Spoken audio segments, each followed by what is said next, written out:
We have a programming question here. Write a program in 8085 to load two values FFH and 02H in registers B and C, add them and store the result in memory location 2001H and carry in 2000H if carry occurs. So we have to do some conditional statements here. So we'll be using our carry flag because it basically asks us to check our carry. So first of all, we'll try to devise a simple logic or write a simple pseudocode, and then we'll go for our program. So it's said to load two values FFH and 02H in register B and C. So what we're going to do is load FFH in B, load 02H in C. Now we are asked to add them. But if you remember the block diagram, or if you have seen the block diagram or architecture of 8085, we know that in ALU, where this actual addition happens, one of the values comes from the accumulator and then the other comes from the temporary register. So the value in temporary register comes from any one of these general purpose registers that we have. But we must remember that one of these values will have to come from the accumulator. So what we're going to do is we're going to move any one of these value to accumulator. So let's say move B to A. So FFH will move it to A. Then after that we're going to add. So add A plus C. And then we're going to check if the carry has occurred or not. So if our carry has occurred, what we're going to do is we're going to store sum in 2001.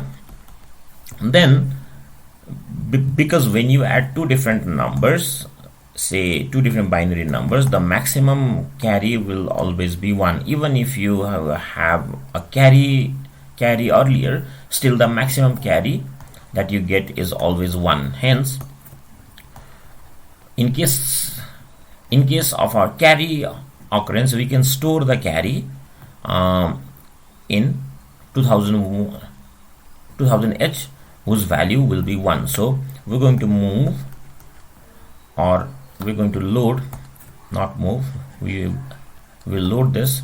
So load 01H to A and then store A to 2000H.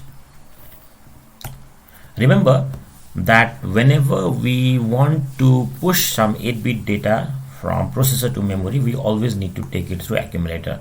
Hence, we're loading this 01H to accumulator and then storing it here. Similarly, the sum here will also be present in the accumulator itself. So we will store the sum from the accumulator to the memory location.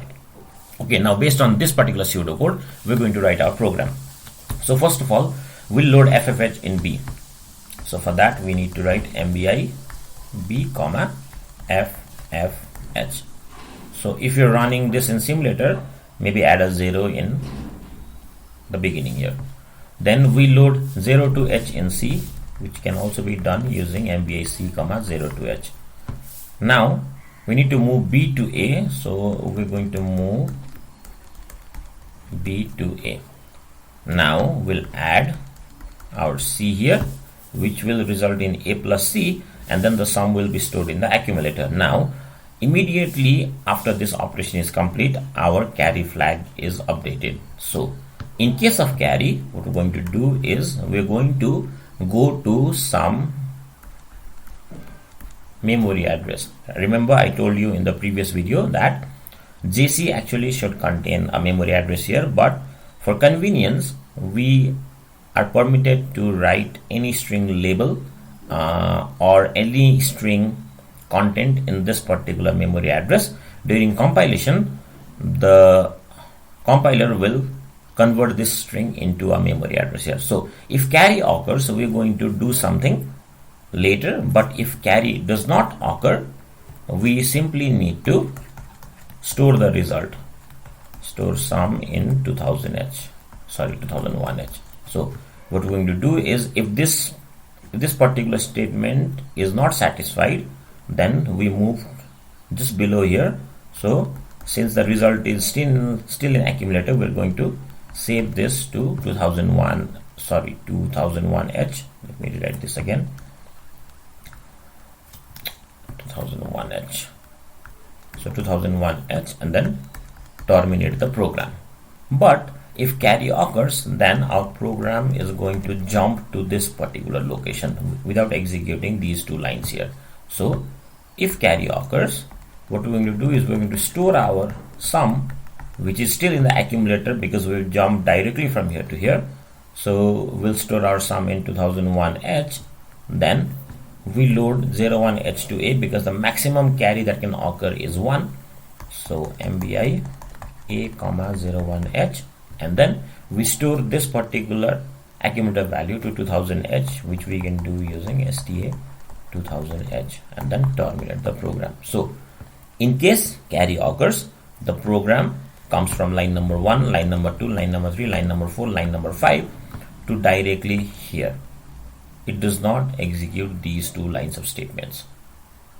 So this is how we do this program. If you have any confusion, feel free to comment down below and I'll try to help you out.